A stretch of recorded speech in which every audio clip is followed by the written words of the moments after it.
I was looking online for like a little bracket so I could actually fix my my closet door that goes to my washer and dryer, and then it dawned on me, hey, I should take this opportunity because it's kind of a teachable moment to actually create something, because what I need to do is, this is the runner that goes, well, this is the wheel that goes in the runner for my closet door, but because the closet door sits so low, uh, it actually, I had to get a spacer that I put underneath this because it has to be able to plunge down in.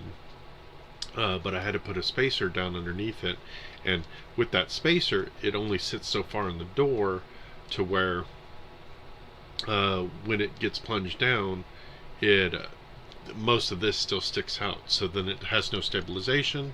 The pulley ends up, the wheel ends up falling back and forth, and it falls out of the runner, and it just doesn't work. So what I need to do is create a piece that this can sit into, but still be able to kind of plunge down, and then it actually will be mounted on top of the door to be able to create stabilization for this, so it can actually be set on top of the door. So I took some measurements, and what we're going to do is we're going to build it here in SolidWorks. So if you've never used SolidWorks before, SolidWorks is parametric modeling. I'm just going to kind of run through it real quick.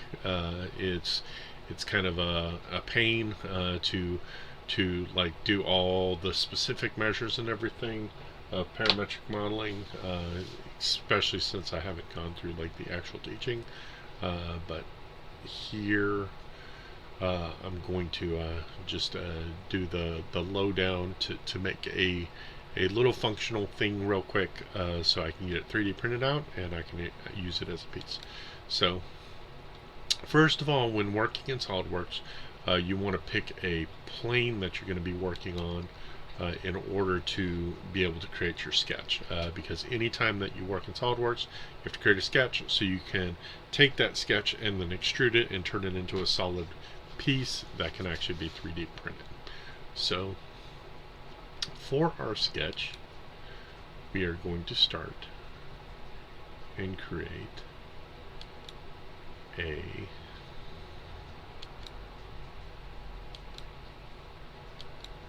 rectangle.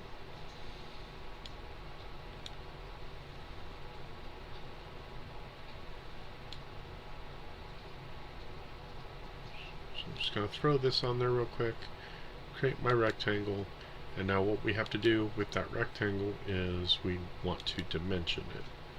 So I only want it 2.25, or actually, let's do it to where we're doing 2.5, so it actually has a center.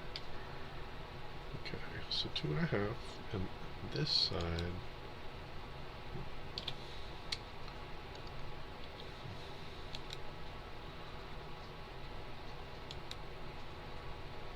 we're doing at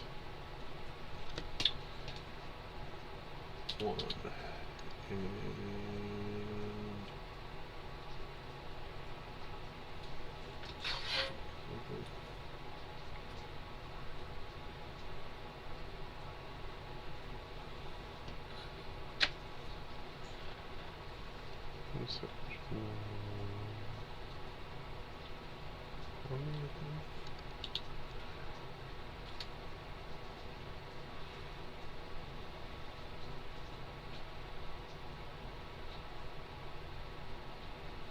I think it was 1 because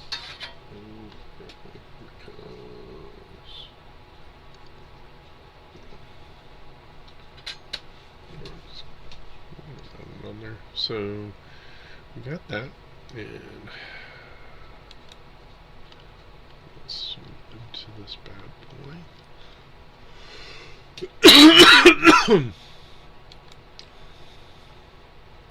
Because now we're going to create some structure lines, and let's do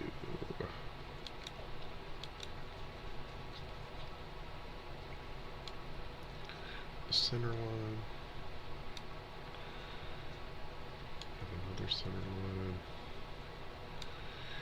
And as you see, those are dotted. The whole reason for them being dotted is because they're construction lines. They're not actually going to be used when we actually do a feature, like extruding this sketch to make it a solid piece. Construction lines are just for making it easier to build stuff, because ultimately what we're going to do on that those construction lines is, now we're going to take a circle and we want to use that center, and we're basically making a hole here, because that hole is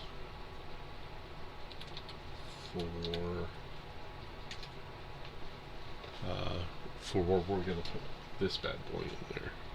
The little wheel is going to sit down in that hole, right? And then the other thing that we want to do is we also want to create some screw holes, because we're mounting this on top of the door, right?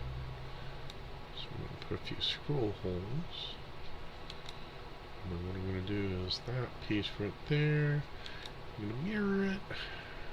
Okay, we're going to mirror it about this center line. So we're good. And now we have a sketch that we can work with. And in SolidWorks, if you ever notice this little like stoplight, the stoplight actually just means that you want to basically reconstruct and make sure everything's working right. And you can usually come up here and reconstruct it. It's going to help you out and make sure that your sketch works out and it actually has closed loops, so you can actually do something with it. So now the sketch that we got here, we're going to turn it into a feature. We're going to extrude it, and I want to extrude this 3/4, so we actually have a solid piece. So once we extrude that, let's look at it, and now we have a solid piece. This bracket, I think that should work. It shouldn't be an issue. So I'm good with that. Let's save this bad boy.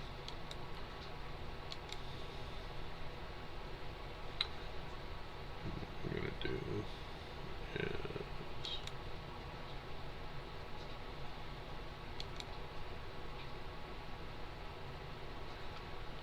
let's find a place to save this. Let's do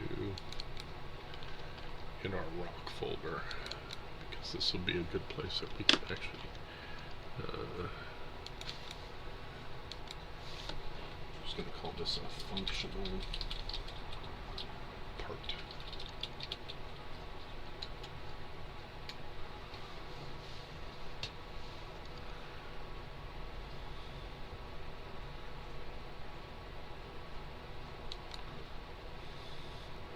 So now that we made that real quick,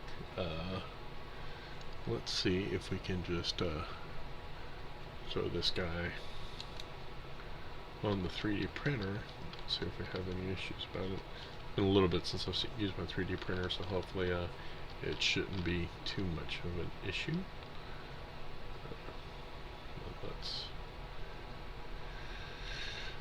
Where's my Kira?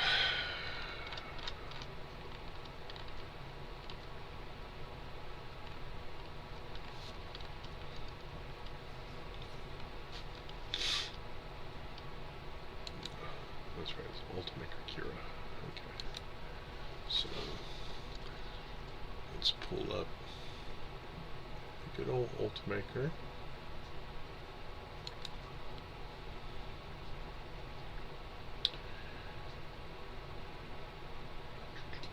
Waiting. Here it goes.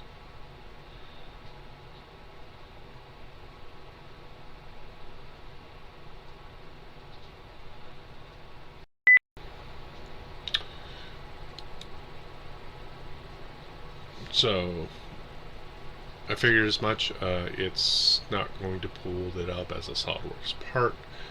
So one thing, especially like when 3D printing, you want to make sure that when you save something, you save it as a usable file. A lot of times most 3D printers will use stereolithics, which is the STL. a lot of times you can also use the 3D manufacturing, the 3MFs. Another one that's good for using as well is, let me see if it's here. Sometimes they'll pull up steps, but a lot of times most 3D printers will pull up what's called an object file. But object files are usually more in your like clay builders, your Maya, things like that, to where it's more of an organic thing. But here we can save this as a stereolithic because that will actually work. So anytime you do a stereolithic, you want to make sure that you break it into its parts. And stereolithics are built off of triangular parts because anytime you have 3 points, it actually can reference a plane. Anytime you have 3 points in space, you have a plane effectively, because 2 points is the minimal for a line, 3 points is the minimal for a plane. So you're basically creating planes of how you're actually going to create this object. So yes, we're exporting that stereolithic. Now that we have it, this right here is the Ultimaker Cura, which is the program that works really well with the 3D printer that I have. It's the Anycubic Pro S. So let me pull up that part I just exported, and we'll see how long it takes. But I've spec'd it out to be the size that I need it, and you can see here. So we got that part on there. Let's slice it. It makes the slices. It's going to be a total of 2 hours and 23 minutes. So let's set that to print, and I will be back when that gets printed out to see if we actually got a good piece. I did want to point a few things out here. So the cool thing about the Ultimaker Cura program, this is the one that you can actually use if you have your 3D printer hooked up to your computer via USB, because it actually basically can control the setup. So you, like you saw, you can slice it and everything. But it also monitors temperatures for you. There's a lot of stuff also that it actually does to where you don't have to do it from the panel that's on the 3D printer itself. You can actually do it in the program, and it actually works in unison with the Anycubic Pro S, which is kind of a nice thing. So you don't have to sit there and manipulate all the keys and everything, because a lot of times also setting up your G code or setting up your 3D print itself on a SD card and then using the panel, sometimes it's not as intuitive as would be most easy. That's why the Ultimaker Cura program is a little bit easier to use. But again, I will be back when I have the part printed out, and we can talk about it and see if it does functionally work. Okay, hot off the presses. Got our little piece here. We'll pry it up.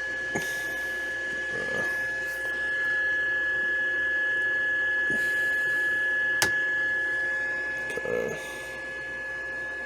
Doesn't look too shabby. It's a good solid block. Of course, I didn't completely spec it out, but I wanted to make sure that I had big enough holes to put screws through, and then I can always just set washers on top to make sure that it all works out. And then of course we got the big enough hole to put the wheel in. So let's go over here and I'm going to show you what I'm talking about. So because my door is set up in such a way that it's really loose, because of the way it's set up. It needs to go up on top here, and it's definitely going to fit. So this is definitely going to work. Like I said, I didn't completely spec it out, but the point is to be able to put that in there, and that works too. It fits in. I'm liking it so far. And so as you can tell, see the wheel system is sitting in the hole, and then the other two screws are in the block using washers so they don't fall through, but it'll definitely mount. So I'm in the process of getting ready to mount it. And the piece has been added satisfactorily.